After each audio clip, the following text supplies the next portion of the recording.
buckle up, get ready, and this is a video game podcast, and let's do this, boys.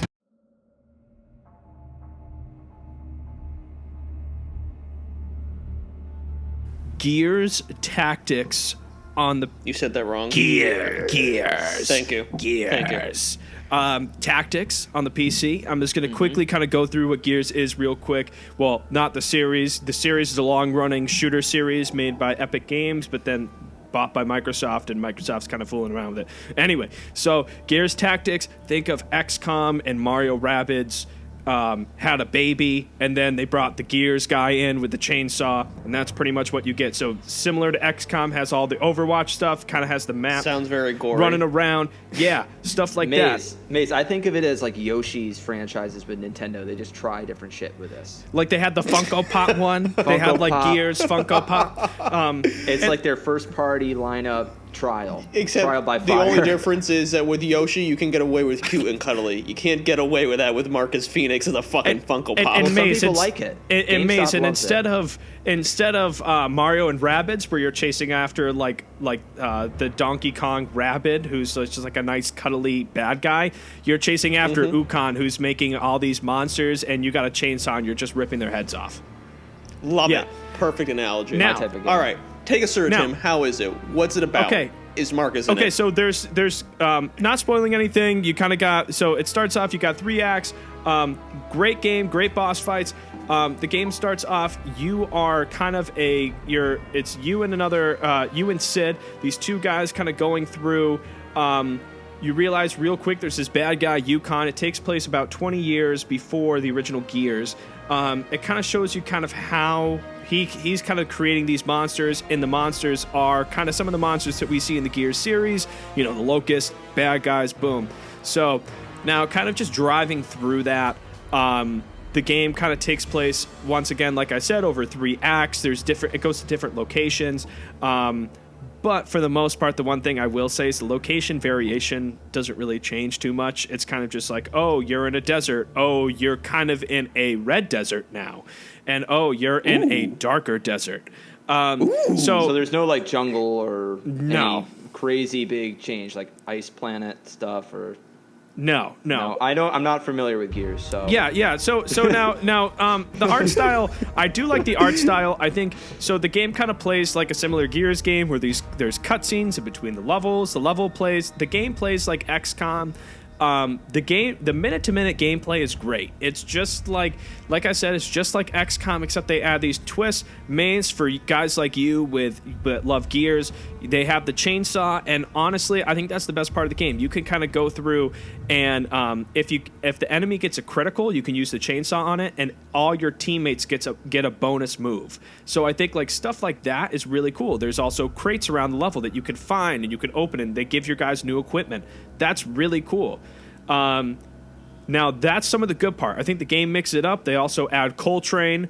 Big fan of Coltrane. Coltrane, baby. And now he's not a main character. He's like an add-on that you get for like pre-order in the game. So when I was playing, I was like, if this guy isn't in the game, who got the rights to the pre-order slip for him? That's the Microsoft ticket. store. All right, I think we need to have a sit down with Clippy B. Give me Clippy B.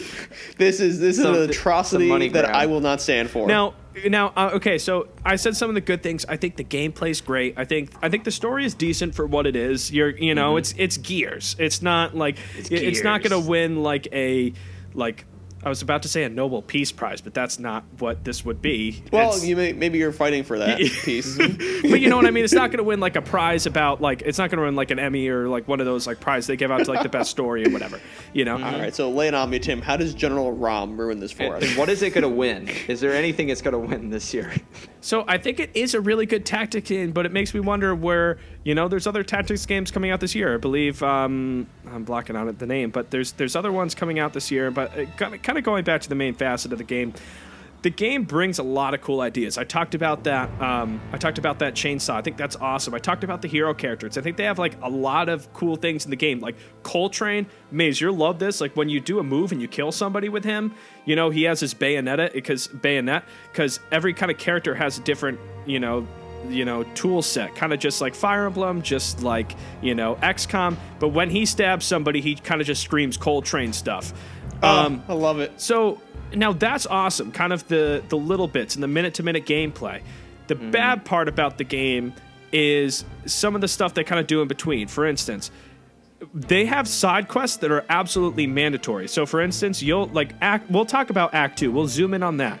In Act 2, between certain chapters, they'll say, well, it's mandatory. You have to do 2 side missions. And then the game just, completely stops down for two side missions. Not really side quests, then. It's almost like kind of just... side quests. Yeah, it's 4 side quests that aren't... I'm pretty sure they have a name for those. They're called main quests. Yeah, they're just not very good. And well, they're just like normal missions, but they're just on recycled kind of previous mission levels, and you're forced to do them. And it's nice because you can pick out which side quests you want to do, but at the same time, I don't like that extra padding. And additionally, the rewards for them, you kind of get those crate boxes that I talked about before. But once you get like 20 or 30 of them, you don't really need any more equipment. Like, you got all the equipment for your heroes. So why do I need that stuff?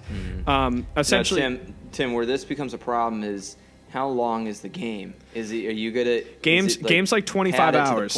So they're padding it to stuff it to make it the campaign longer than it's supposed to be. I honestly would say the game would probably be around a third shorter, give or take, if these side quests didn't happen. Because some of the main levels are longer, and also one bright spot that I didn't mention before, the boss fights, specifically the first boss fight, is awesome. I think that's kind of the bright part about the game, and I wish there was more of that. But kind of going into I guess, my end result, I thought the game was very good. I thought it did a lot of cool things. I thought, the chainsaw mechanic was sweet. I thought the way they kind of implemented gears with it was sweet. But I thought that the padding to the campaign, I thought that the lack of boss fights, and I thought that, the whole... I mean, even they have these, just like XCOM, you can have additional soldiers to your squad. Essentially, they're kind of deemed useless because, for instance, you could level one of them up, but you can recruit them at any time. And when you recruit them at any time, they kind of take the level of your highest guy. So, for instance, why would I level up a low-level guy if I could just recruit a high-level guy and kick that old guy out, like the bitch he is? Gears were intense. Yeah, Gears is intense. But anyway, so I think the game did a lot of great stuff, but I think there's a long way to go. And I think there's more stuff they need to do. The game's a good game. If you like tactics games and you're a big fan of Gears, I'd say go and check it out. It's definitely worth it. It's free on Game Pass right now.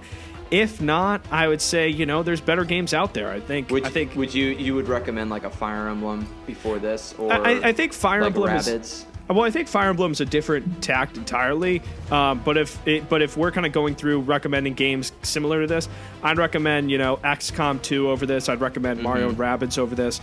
And I think this kind of stands on a similar echelon with me to Mutant Year Zero.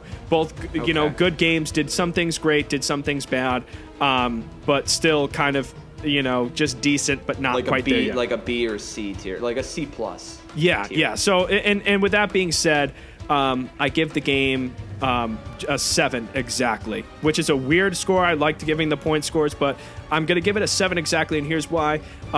Is for all the stuff I said, but the one thing I will say is I'm excited for Gears Tactics 2. I think that's going to kind of be an interesting one, and I'm excited to see what the series does next. But anyway... So you think there was you could have used a little oil in the gear? I could have used more Funko Pops and more oil in the gear. The chainsaw was... Yeah. It's not properly... Tim took that chainsaw and shaved off that 10th of a point. Well, We are a weekly podcast that can be found on iTunes, Spotify, Stitcher, iHeartRadio, Podcast One, wherever you name it. I think you're making shit up now. We will be in your ear hole. Podcast You One. almost got through it, Tim. You almost got through it.